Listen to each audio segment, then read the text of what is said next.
Mark and I were married for 42 years. We were attached at the hip. We did everything together.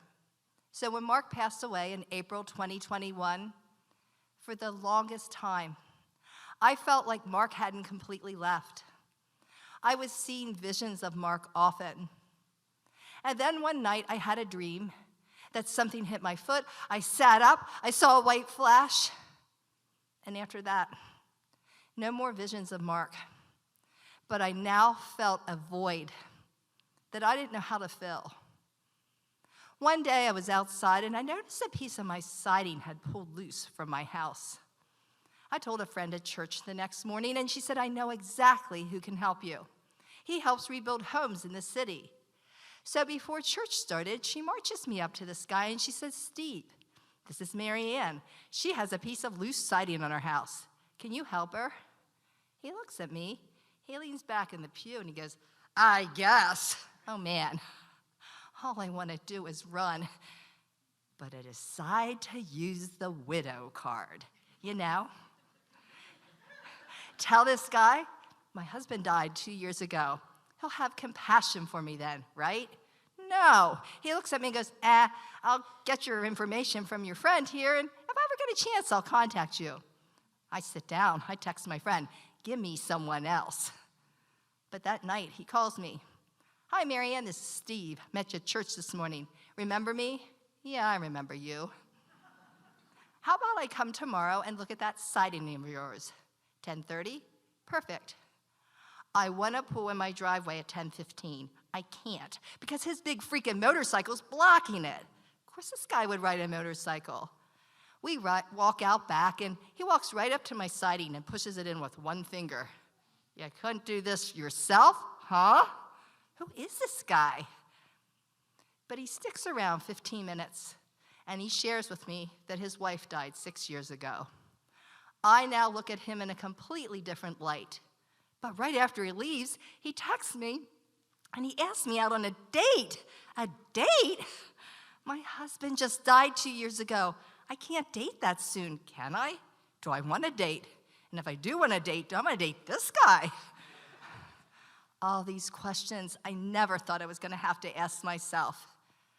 So I decide to vet this guy out. Yeah, I go to the top. My 3 pastors. Certainly one of the 3 is going to say, stay away from that guy. No, all 3 of them say, he's awesome. And they encourage me to go. I Google him. But somehow I find myself hiking with him for 4 hours on Friday. First time I go out with this guy, and I have to pee behind a tree. He starts to tell me all about himself. I'm like, I already know it all. And he goes, how? I go, I Googled you.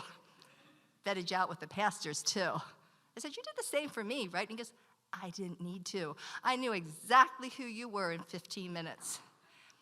You're interesting, you're attractive, you're fit, you're energetic, you're a bit vulnerable, you're open, and you're genuine. Oh my God. I always knew I was an open book, but this guy knew me in 15 minutes. I'm not ready to date. I may never be ready to date. Let's just hang out. Find myself hanging out with this guy on Memorial Day. He made dinner for me. We were sitting on these chairs that were high, and I was forced to look in Steve's face for the first time. I didn't even know he had these bright blue eyes, and they were kind and gorgeous. Feelings started to stir that hadn't been stirred in a while. Uh-oh, this could be trouble. I didn't know what to do with these feelings. Was I allowed to have these feelings? That night, Mark came to me in a dream. He wrapped his arms around me and said, Marianne, it's okay. I've been hanging out with Steve 6 months. I was never gonna look. Then I had that damn piece of loose siding. I haven't dated in over 45 years. Yes, looks like we're dating. And I find this relationship with Steve a bit confusing. But what's clear to me is I no longer feel that void. And Steve got me out of that bubble I was living in. He even got me on that freaking motorcycle of his. I now own my first jean jacket ever just because of that one ride. When Mark died, I placed a tight shield over this heart of mine. I didn't think it was possible that I had any love left in my heart. But truth be told, I love Steve.